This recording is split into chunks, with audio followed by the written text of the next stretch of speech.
사람의 발목을 잡는 족쇄 중 빚이라는 이름의 쇠사슬만큼 차갑고 무거운 것이 또 있을까요?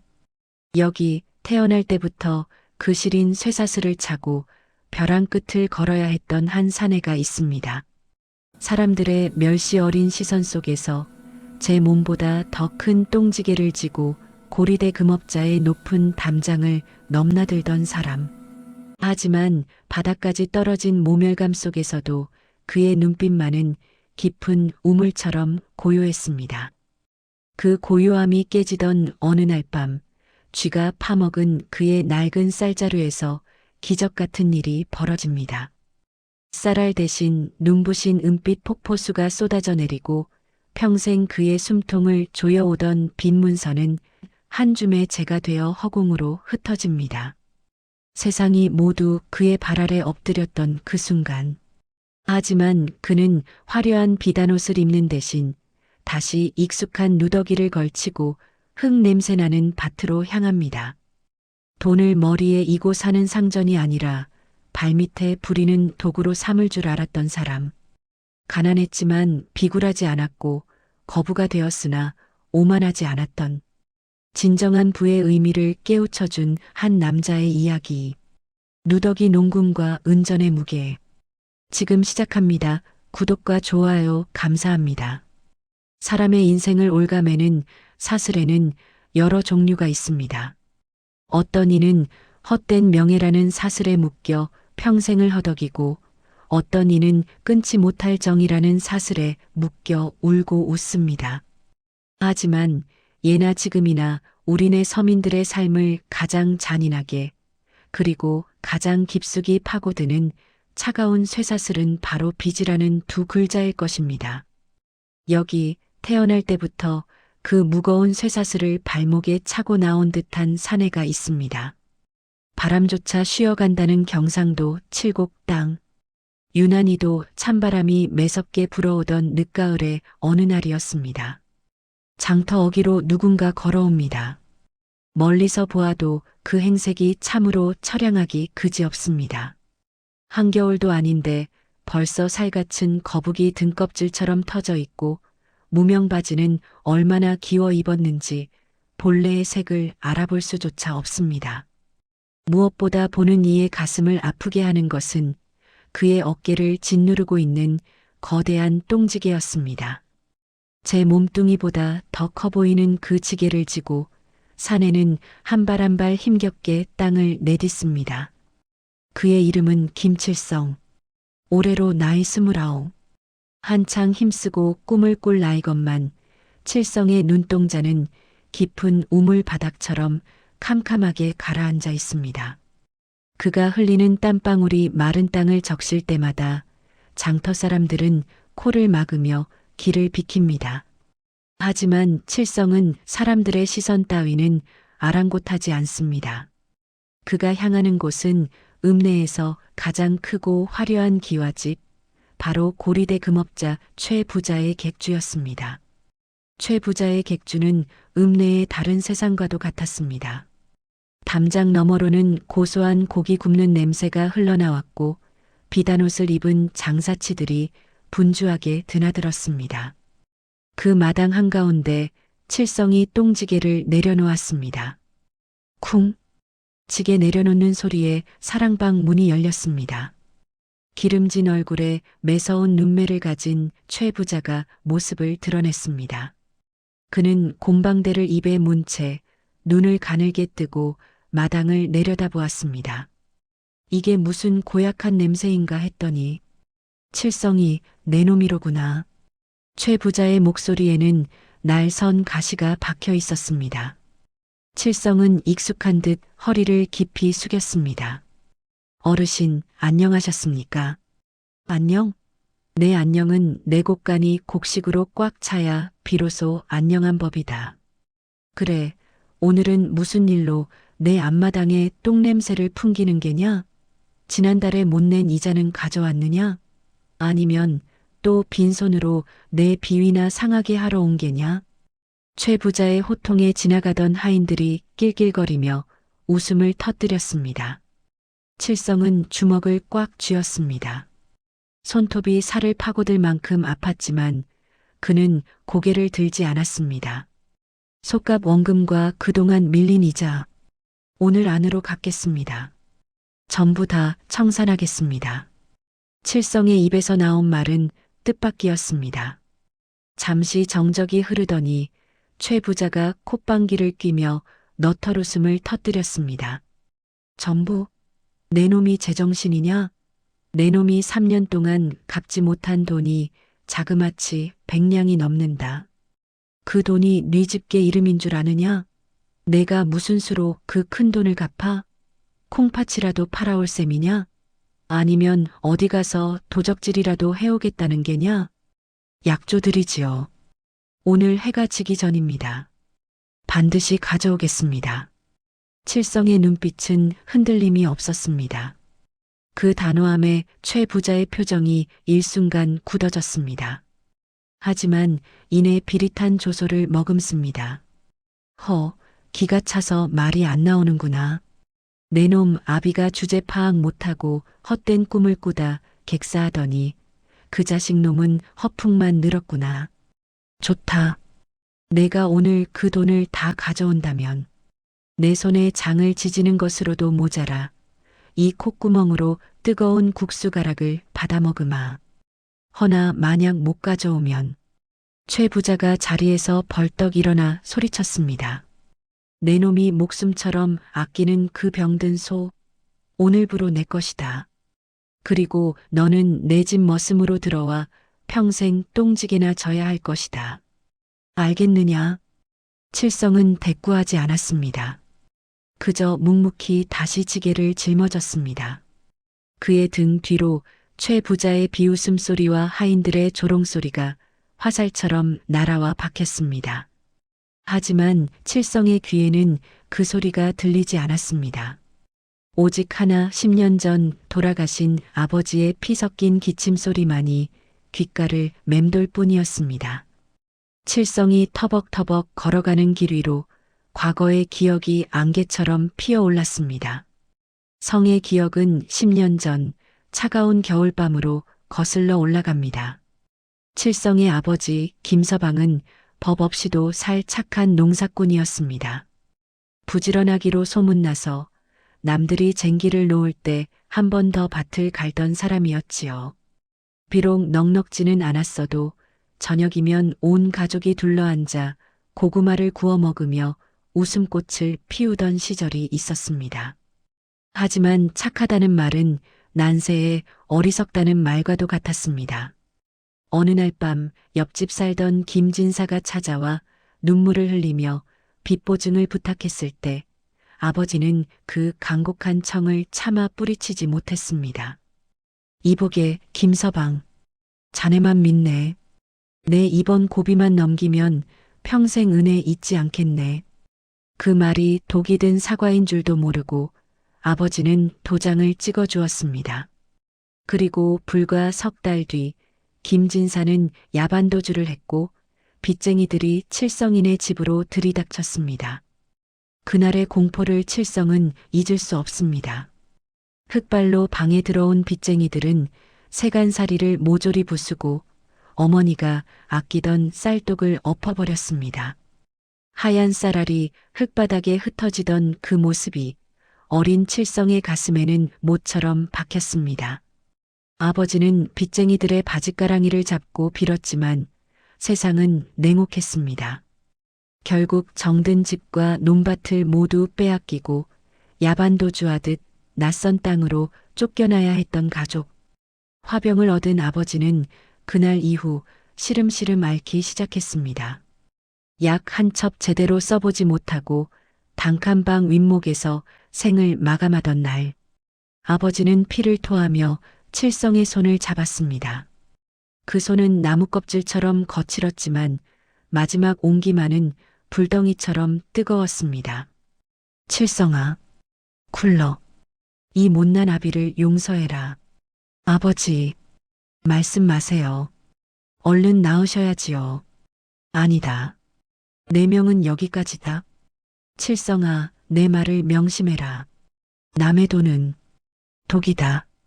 달콤해 보이지만 결국 내 뼈를 녹이고 내 영혼을 갉아먹는다. 나는 이렇게 가지만 너는 절대로 빚을 지지 마라. 빚이 있는 한 너는 사람이 아니라 노비다. 알겠느냐? 그것이 아버지의 마지막 유언이었습니다. 아버지를 뒷산 양지바른 곳에 묻고 돌아오던 날 19살 칠성은 피눈물로 맹세했습니다. 내 다시는 빚을 지지 않겠노라고. 굶어 죽는 한이 있어도 남의 돈은 쳐다보지도 않겠노라고. 하지만 현실은 가혹했습니다. 홀로 남은 어머니를 모시고 농사를 지으려니 소가 필요했고 소를 사려니 목돈이 필요했습니다. 결국 칠성은 최 부자를 찾아가 고개를 숙였습니다. 딱 한 번만, 이번 한 번만 빌려서 농사 지어 갚자. 그렇게 생각했습니다. 하지만 흉년은 예고 없이 찾아왔고 최 부자의 고리대는 눈덩이처럼 불어나 칠성의 목을 조였습니다.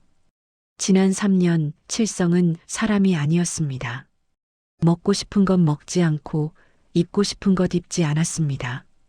한겨울에도 속옷 한 벌 사지 못해 덜덜 떨며 지냈습니다.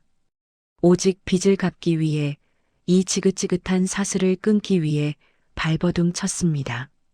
하지만 원금은커녕 이자 갚기에도 급급했던 세월. 오늘 최 부자의 조롱은 칠성의 가슴 깊은 곳, 골마있던 상처를 잔인하게 후벼 팠습니다. 다시 현재로 돌아와 칠성의 낡은 초가집. 해는 뉘엿뉘엿 저물어가고 찬바람이 문풍지를 때리며 구슬프게 울어댑니다. 칠성은 마루에 걸터 앉아 한숨을 내쉬었습니다. 이제 정말 끝인 걸까? 소를 빼앗기면 농사는 어떻게 짓나? 어머니께는 또 뭐라 말씀드려야 하나? 그때였습니다. 살인문 밖에서 낯선 그림자가 어른거리더니 누군가 주인을 찾습니다. 이리 오너라. 이곳이 고 김수강의 아들 김칠성의 댁이요? 칠성이 나가보니 먼 길을 온 듯 흙먼지를 하얗게 뒤집어 쓴 노신사 한 명이 서 있었습니다. 옷차림이 예사롭지 않았습니다. 조선 팔도에서 흔히 볼 수 없는 비단옷에 머리 모양도 특이했습니다. 그는 청나라를 오가며 무역을 하는 거상의 행색을 하고 있었습니다. 뉘시옵니까? 내 그대의 당숙되는 왕서방, 왕춘 3대인의 심부름으로 왔소이다. 왕서방? 칠성은 기억을 더듬었습니다. 아, 어릴 적 어렴풋이 들었던 이름. 젊은 시절 맨주먹으로 청나라로 건너가 큰돈을 벌었다는 전설 같은 친척. 하지만 20년 넘게 소식 한 번 없던 분이었습니다. 주인 어른께서는 평생 혼자 사셨소? 청나라에서 큰 상단을 이끄시며 거상이 되셨지만 늘 고향을 그리워하셨지. 그러다 지난달 타국에서 병을 얻어 세상을 뜨셨소. 칠성은 깜짝 놀라 말을 잇지 못했습니다. 돌아가시기 전 주인 어른께서 유언을 남기셨소. 혈육이라고는 고향에 두고 온 조카님 뿐이라며 당신이 평생 모은 재산의 일부를 조카님께 전해달라 하셨소. 노신사가 칠성 앞에 내려놓은 것은 묵직한 보따리 2개였습니다. 칠성이 떨리는 손으로 보따리의 매듭을 풀었습니다. 스르륵. 매듭이 풀리자 칠흑 같은 어둠 속에서 번쩍이는 빛이 쏟아져 나왔습니다. 은전이었습니다. 그것도 한두 푼이 아니라 평생을 만져보아도 다 못 셀 만큼 산더미 같은 은전과 엽전 꾸러미들이 그 안에 들어 있었습니다. 지금 돈으로 치면 수억 원은 좋게 될 거금이었습니다. 칠성은 숨이 턱 막혔습니다. 심장이 터질 듯이 뛰었습니다.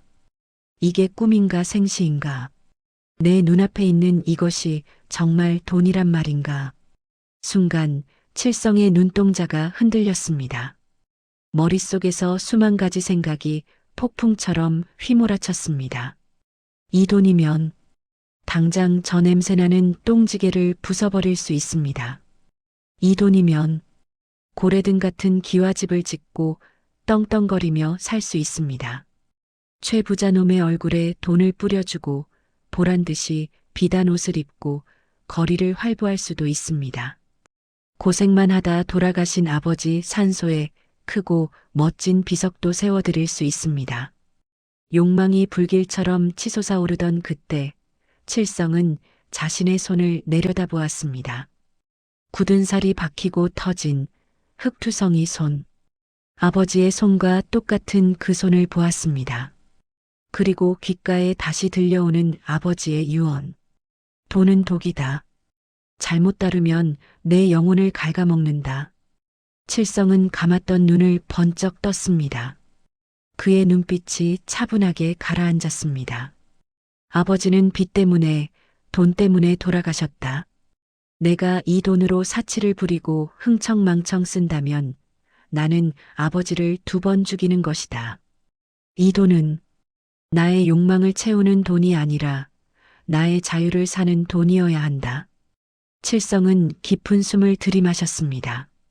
그리고 부엌 구석에 처박혀 있던 낡은 쌀자루 하나를 가져왔습니다.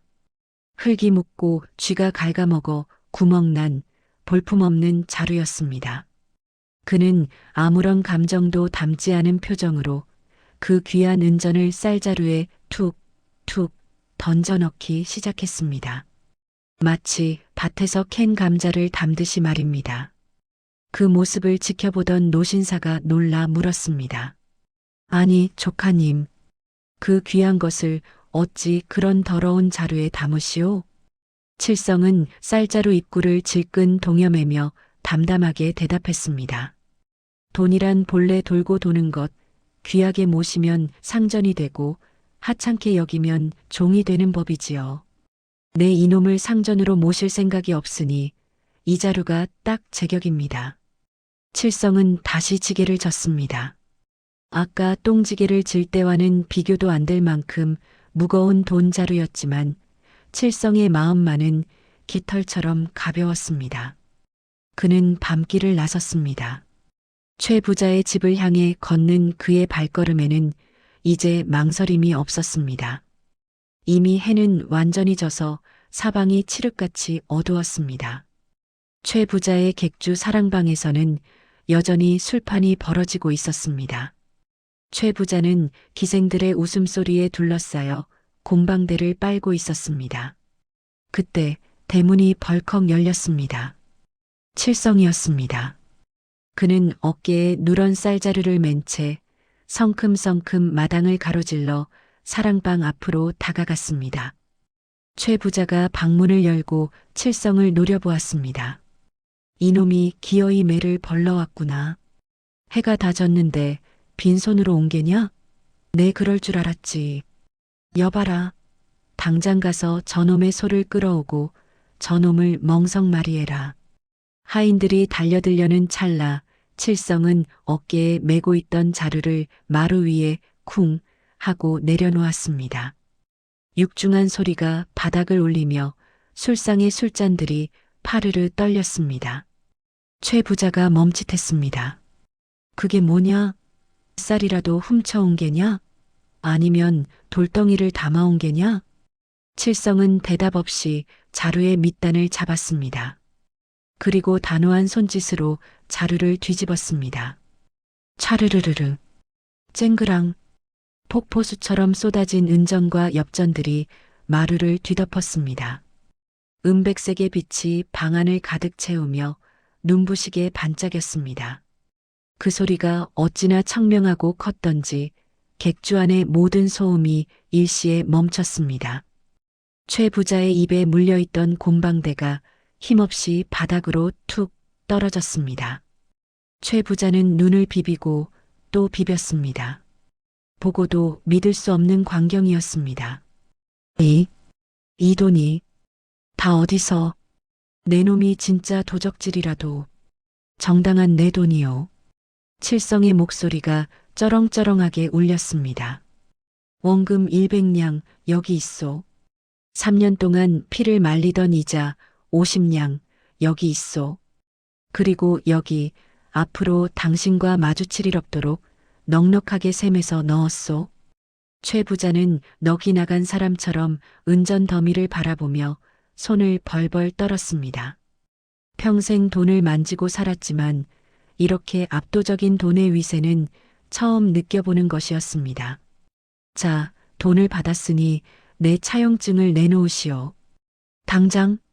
최 부자는 허둥지둥 장부를 뒤졌습니다.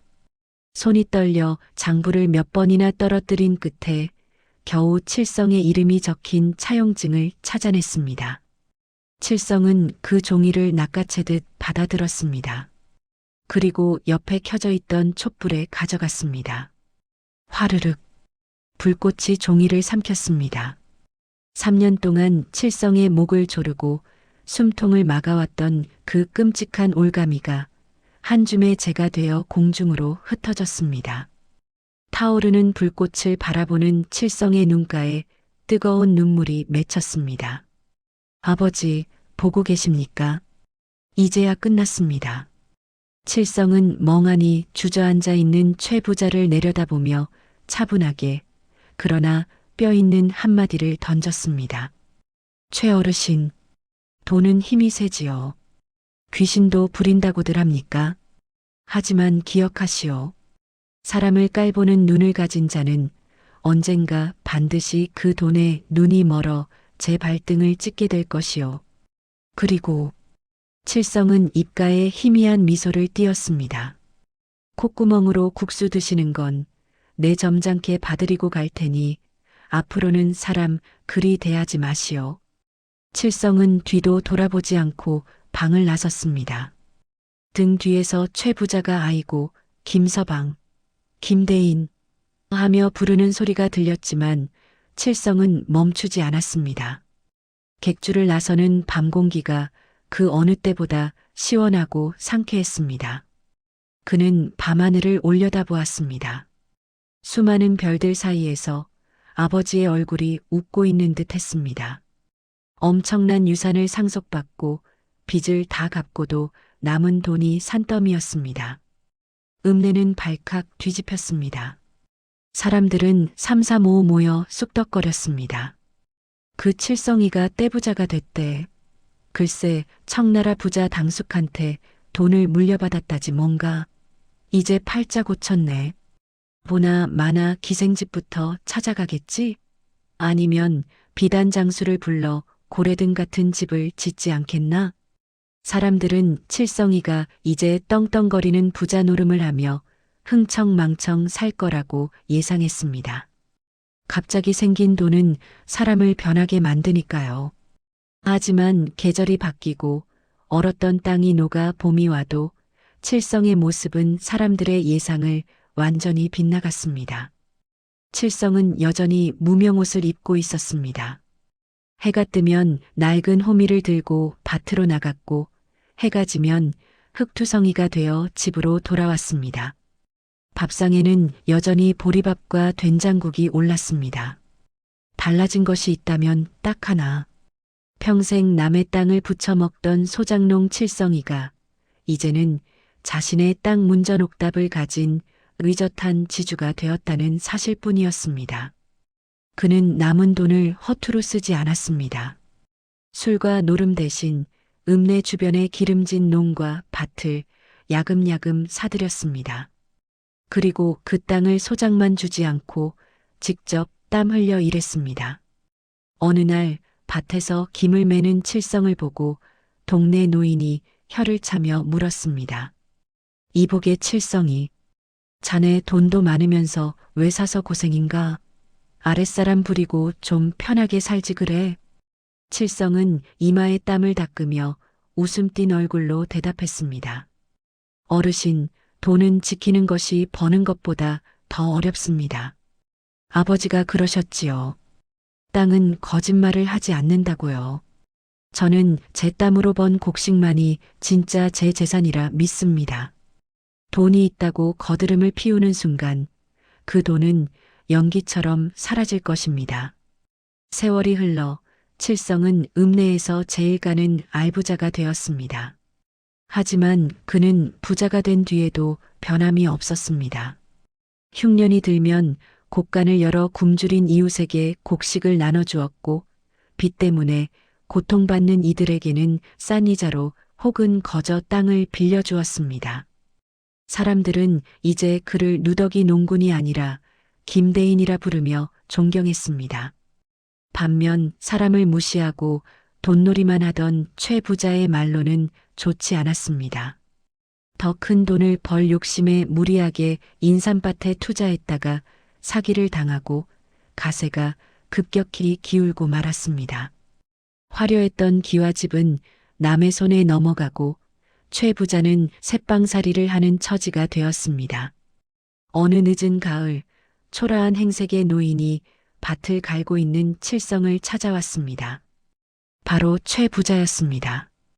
그는 떨리는 손으로 칠성에게 고개를 숙였습니다. 김대인, 나를 좀 도와주게. 입에 풀칠이라도 하게 소작 한마지기만 붙이게 해주게. 옛날 같으면 칠성에게 호통을 치던 그 위세는 온데간데 없었습니다. 칠성은 묵묵히 최 부자를 바라보았습니다. 통쾌할 법도 하건만 칠성의 마음은 그저 잔잔했습니다. 그는 말없이 최 부자의 손에 따뜻한 막걸리 한 사발을 쥐어주었습니다. 그리고 가장 기름진 밭 한마지기를 내주었습니다.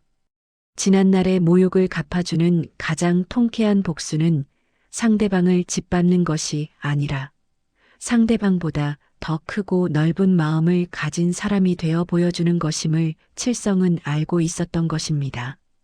마무리. 바람이 찹니다. 하지만 칠성의 밭에는 벌써 푸른 보리싹이 돋아나고 있습니다. 횡재를 바라는 마음보다 오늘 흘리는 땀방울의 가치를 믿었던 사내. 갑자기 굴러들어온 돈에 취하지 않고 뼈아픈 과거를 거울 삼아 자신의 삶을 지켜낸 누더기 농군 김칠성.